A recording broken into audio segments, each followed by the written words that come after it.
in conversation. I'm really enjoying my new chapter in my life. I'm on this road trip and I've been in Sonoma, Georgia for about 3 days now. I'm gonna pull out in the morning. I got about another 7 hours to drive before I reach my destination, Clearwater, Florida. You know, I've had my retirement trailer pretty much waiting on me since March of this year. I was just waiting until I fully retired, which I did September the 7th, 2023. And, you know, I'm the type of person, you know, you listen to a lot of people, oh, when you retire, you got to stay busy. But folks need to understand, I'm busy by nature anyway. You know, now, the difference is I'm going to be able to have the time reclaiming 40 plus hours a week out of my life. Now I can be able to reclaim all that time. So when I do get ready to work out and exercise, I don't have to rush. You know, I'm setting up a Zen area in my mobile home. You know, I'm on a whole different journey in my life in terms of smelling the roses, I got a game plan. I really started aggressively May of this year in terms of making a lifestyle change in terms of how I eat, the keto diet, incorporating. I've always really exercised and all of that all my adult life, but now I'm going to have time to really take my time and get in tune with my mind, body, and spirit. You know, I don't know why people have the impression, some people have the impression, oh, you got to be working after retirement. No, I got this big old wide world to go see. And, you know, this motel that I've been staying in for the past few days, I will go in the lobby and talk to the housekeeping people. And, you know, this morning I was talking to a woman, one of the housekeepers, and just by listening to her, you know, she stated that she's been retired probably about 7 years, and the only reason why she got the job in the motel as a housekeeper to stay busy. And I'm just listening to her, and she said, "Cause yeah, you gotta stay busy. You don't want to stop moving after you retire." And then I shared with her that I retired 4 years early, in full retirement. And I responded to her. I said, you know, I'm gonna just be honest with you. I got a whole lot of things to keep me busy, versus, you know, if a person choose to get a job after retirement to stay busy. But I basically educated this. She was an older woman. I basically educated her. I said, you know, you are aware that you can stay as busy as you want to stay in terms of your hobbies, whatever your hobbies may be. Rather it's gardening, or rather it's, you know, going on nature walks, or rather it's reading or meditating. You can literally fill your schedule up with things that you enjoy that can still keep you busy, versus thinking or having the mindset you got to go get a job to stay busy. You know, I understand everybody's situation is different. And I say I have the mindset that, you know, I've worked 41 plus years of my adult life, long, hard hours. Some of that included the military. And that chapter of my life is closed. I got other things, a whole lot of more hobbies and things I'm going to do to stay physically busy, spiritually busy, all the way around. And trust me, I have many things that I'm going to be doing to fill my schedule. Or not. If I don't want to get up in the morning, I won't have to get up. But staying busy will not include, it's just me talking, and I respect what you're saying, but coming from me, staying busy is not going to include working on somebody's job. And I said it just like that. And, you know, because I would be safe to say, you know, we all have knowledge, skills, and talents and hobbies unique to us, where we can fill in our time in keeping ourselves busy. So, you know, then she listened and I listened to her, and And by the end of that conversation, I turned home to my YouTube channel. I say, check out my YouTube channel, because I'm believing in them tomorrow morning. But really take out some time to check out my YouTube channel. You know, I talk about various topics, you know, that are inspiring, motivational, educational, thought-provoking all the way around. And, you know, and if you're impressed with it, subscribe to my channel. So, you know, as I've been on this road trip, I've been meeting all kind of people in my comings and goings. So, you know, but I'm thinking, you know, everybody make their own decisions. One of the topics I want to talk about during this walk is the importance of keeping negative people, toxic people, energy vampire from out of your world. You know, and I'm telling you because, you know, peace is power. And if you're meeting people or know people, whether they're on your job, your neighborhood, your church, your community, school, and unfortunately, even in some families, and if they are negative, if they are toxic, you know, if energy vampires, and if you don't maintain strong boundaries to protect your inner peace and your emotional peace and in all of that, I'm telling you that toxicity will begin to chip away at your inner peace. You know, even people who are dramified, you know, you see that a lot on the jobs. You know, I worked 41 years of my adult life in the workplace. You know, the last 15 years as a clinical supervisor of my work history. So I had to deal as a supervisor, even as a supervisor on my job that I retired from. I had to deal with a lot of energy vampires. And some of those energy vampires were people who I supervised. And if you don't address those people, and if you don't do corrective action, that toxic vampire would tear that team down in any work setting.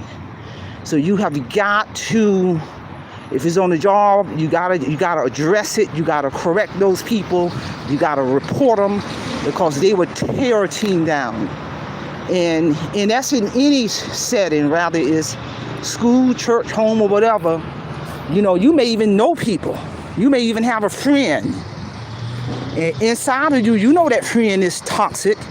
You find yourself, every time they call you, it's drama, drama, drama, negative, negative, negative.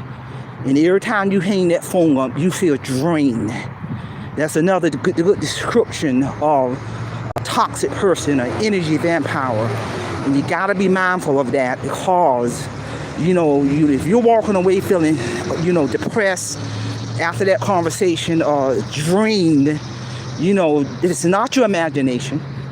You know, that energy vampire can come in many different shapes, forms, of fashion. You know, you can be your mother, father, sister, brother, co-worker, a member at the church, school, neighborhood. You know, you gotta be able to recognize it and come up with a game plan to address it in order to maintain your peace. Because I tell a person, you know, I tell anybody, I don't care if it's a friend or ex-co-worker, even though I'm retired, or people I meet or in my family, I tell anybody, my peace I value to the highest level. My mental peace, my physical peace, my peace in my home, peace in my mind, peace in my spirit. And you have to protect that. Because a lot of times, you know, you can't expect for another person to protect your peace no more or better than you. You are the only one who have to do that. So, you know, I have dealt with many throughout my career, my professional life, my personal life, social life. I've dealt with many, many energy vampires throughout my life. And the minute you recognize, and I'm speaking for me, when I've recognized that it's an energy vampire, I'm gonna let the person know. I let them know. I'm straight up, you know. I'm noticing every time I'm around you or talking to you or in your presence, you're bringing that negative energy, you're bringing that drama, and I'm going to remove myself from this, you know. And so that's the first thing I'm going to do. I'm going to recognize it, and I'm going to respectfully let that person know, and I tell them, now if you want to continue to talk to me, don't bring the negativity, don't bring the toxicity, because I don't do drama and toxicity, and I have a right to maintain my peace, and I keep it moving. I'm here to tell you, because you have to fight for your peace. So a lot of times, because if not, what's going to happen, it will begin to upset you, depress you, drain your energy. You're going to lose your focus. You're going to begin to put your goals to the side, because you're too stressed out and drained to focus on what you got to do in order to move forward in life. You gotta pay attention to that. And another pointer I've always been able to pick up on the energy of empower, rather is at work, school, or anywhere, is you gotta have God gave us the ability to discern people's spirit. You can discern. They ain't even got to do anything to you. You can discern a negative person, a toxic person. They ain't even got to say anything to you. You can pick it up in their spirit. Pay attention to that. Pay attention to that power of discernment. A person can even be smiling in your face when you give them good news, but you can feel they ain't really happy for you. Pay attention to that power of discernment. I'm here to tell you, because, whether you're retired or not, you should want to maintain peace in all areas of your life. Peace in your mind, peace in your home, peace in your office, peace at school. I'm here to tell you, because life is too short to be upset, stressed out. Stress will kill you, and it's real, and I'm here to tell you. So ladies and gentlemen, that's all I have. I'm getting ready to, looking forward to getting on this road tomorrow. It's a powerful thing knowing it's a Monday. Any other time I would be at work. I ain't got to go to work no more for the rest of my life, and that's power. And I got more than enough to keep me busy. I'm the type of person I move in silence. People work shoulder to shoulder with me for 15 years. They ain't had no clue I was retiring until it was my last day. That's how you move. You move in silence. And prior to me leaving my works for retiring, they had no idea I wrote a book. It hit all major bookstores 2 years ago. I deliberately turned them on to that, because some of those old co-workers are going to be some of my supporters. I turned them on to my YouTube channel. They were in shock when I told them I don't just have a YouTube channel. My channel monetized. Channel 3 years old, monetized over 2 years, going on to a year. And I deliberately did that because many of them, when they found out I was a content creator, subscribed to my channel on the spot, but they were literally in shock when I literally turned them on to that prior to me retiring, because they're going to be some of my greatest supporters. But that's a good example of moving in silence. You announce things when you get ready to announce it, not while you're cultivating, developing, and nurturing that goal. I turned them on to my business website. My company, 20 years strong. I was let it lay dormant for a few years. But now, since I don't have to hit about a time clock, I'm going to nurture that Paris & Associates company, primary service, professional business coaching. I had folks on a wait list. And I deliberately started that wait list, and I will begin to, I'm only going to have a maximum, I'm only going to provide services to a maximum of 10 customers, because I want to keep that business in hobby mode. So when I turned them on to that, every ex-co-worker prior to me leaving were literally in shock, even my immediate supervisor. All the years my immediate supervisor supervised me for over 15 years. I remember him always saying, you got to know the people who you supervise. He said it so many times I got tired of it. But before I left, I went to his office and I gave him one of my business cards, and I also gave him a business card to my book, because I promote my book through business cards too. And I say, Mr. Andrews, I'm going to show you something. I'm going to let you know who I really am. He was shocked. This is who I am. You know me as that clinical supervisor, but no, this is who I am. When he looked at that, he was literally in shock. to let you know in so many words, no, you don't know me. Let me show you who I really am. All you know is the professional side as a clinical supervisor. But outside of that, you do not know me. Let me turn you on to it. So that's another example of how you move in silence.